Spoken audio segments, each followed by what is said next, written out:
సందర్భంగా తెలియజేస్తున్నాను అధ్యక్ష ఇవాళ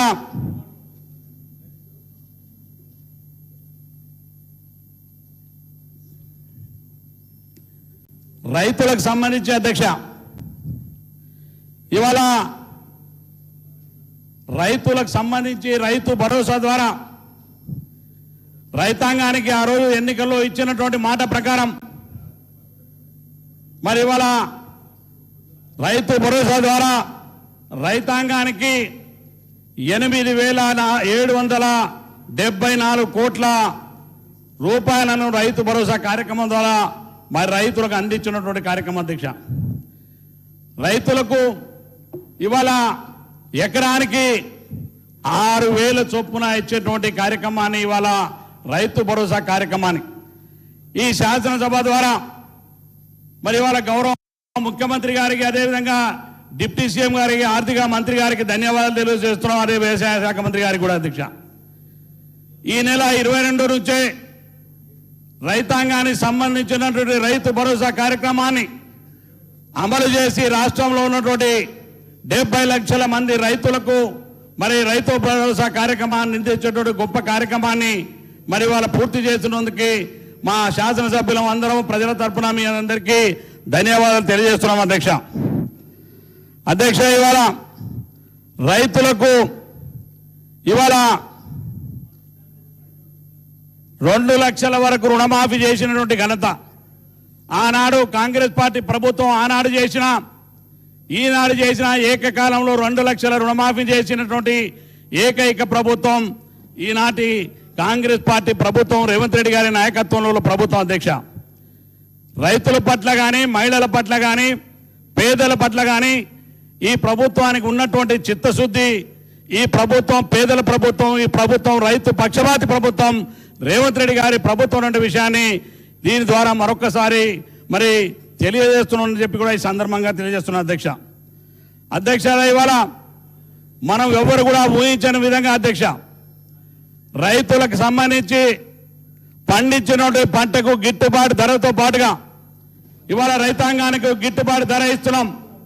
గిట్టుబాటు ధరతో పాటుగా అధ్యక్ష ఎక్కడ కూడా ఇవాళ బోనస్ ఇవ్వట్లేదు అధ్యక్ష.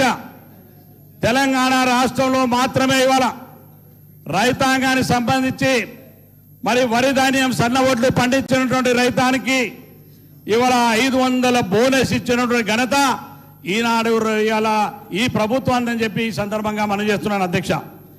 ఎందుకంటే ఇవాళ రైతులు పండించినటువంటి సన్న వడ్లను 500 బోనస్ ఇవ్వడంతో పాటుగా ఆ వడ్లను కొనుగోలు చేసి అదే సన్న బియ్యాన్ని పేదలకు 3 పూటల భోజనం పెట్టేటువంటి గొప్ప ప్రభుత్వం ఈనాటి కాంగ్రెస్ పార్టీ రేవంత్ రెడ్డి గారి నాయకత్వంలో ఉన్నటువంటి ప్రభుత్వం అని చెప్పి తమ ద్వారా ఇవాళ తెలంగాణ రాష్ట్ర ప్రజానికానికి తెలియజేస్తున్నాం అధ్యక్ష. ఇవాళ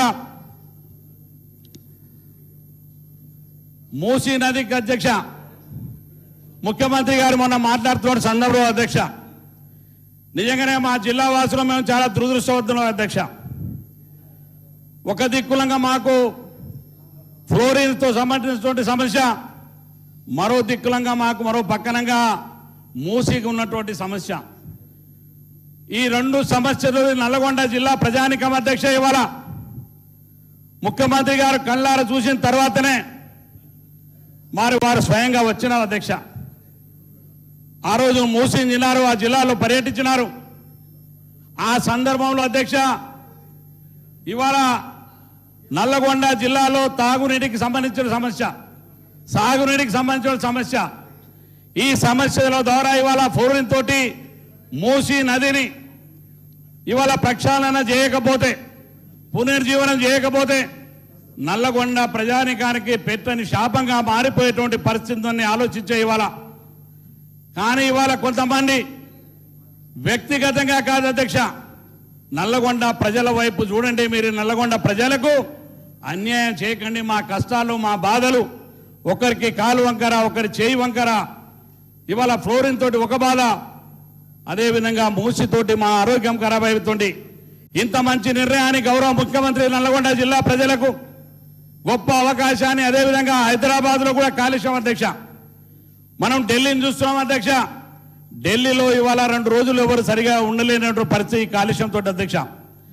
అందుకనే గౌరవ ముఖ్యమంత్రి గారు ఇవాళ మన అనేకమైనటువంటి నదులను ఇవాళ ప్రధానమంత్రి గుజరాత్లో కావచ్చు, మిగతా దగ్గర కావచ్చు అధ్యక్ష, అన్ని నదులను మరి పునర్జీవనం చేసి ప్రక్షాళన చేసినప్పుడు మరి హైదరాబాద్లో ఉన్నటువంటి మూసీ నదులను ప్రక్షాళన చేయడం ద్వారా హైదరాబాద్కి మనకి భారతదేశంలో ప్రపంచంలో ఈ సిటీకి ఉన్నటువంటి పేరు ఎవరికి లేదట, ఏ సిటీకి లేదు అధ్యక్ష.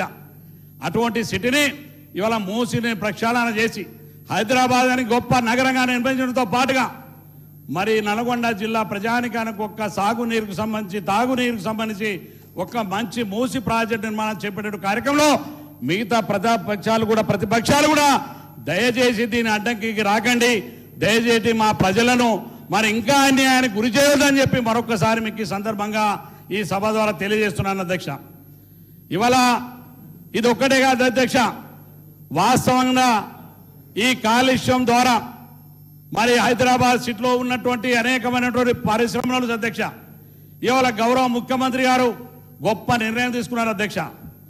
ఆర్టీసీ బస్సులు కావచ్చు, బస్సులో ప్రైవేటు వెహికల్స్ కావచ్చు అధ్యక్ష, ఏదైతే ఎలక్ట్రికల్ ఇవ్వడం ద్వారా ఈ కాలుష్యాన్ని తగ్గించవచ్చని ఒక ఆలోచన అధ్యక్ష. కాలుష్యం తగ్గడంతో పాటుగా అవతల రింగ్ రోడ్ అవతలనే మరి కాలుష్యానికి లేకుండా పారిశ్రామిక రంగాలన్నీ కూడా అవతలకు వెళ్లే విధంగా ఇవాళ గొప్ప ఆలోచనతోటి ఇవాళ ఈ ప్రభుత్వం ముందుకెళ్తుంది అధ్యక్ష. అది ముఖ్యమంత్రి గారి ఆలోచన అని చెప్పి ఈ సందర్భంగా మనం చేస్తున్నాం అధ్యక్ష. ఇవాళ మెట్రో లైన్ కావచ్చు అధ్యక్ష, ఇవాళ ఫ్యూచర్ సిటీ అధ్యక్ష.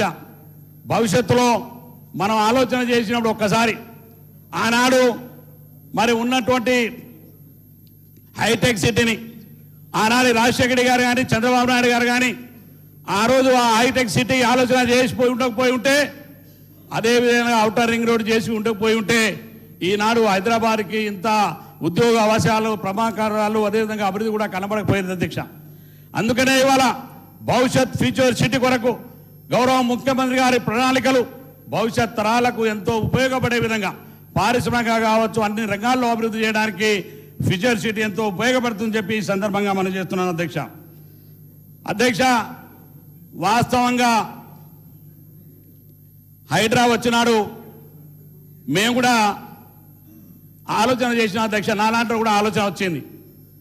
హైడ్రా తీసుకొచ్చినాడు ప్రభుత్వం, ఎందుకు తీసుకొస్తున్నా మేము అనుకున్నాం అధ్యక్ష.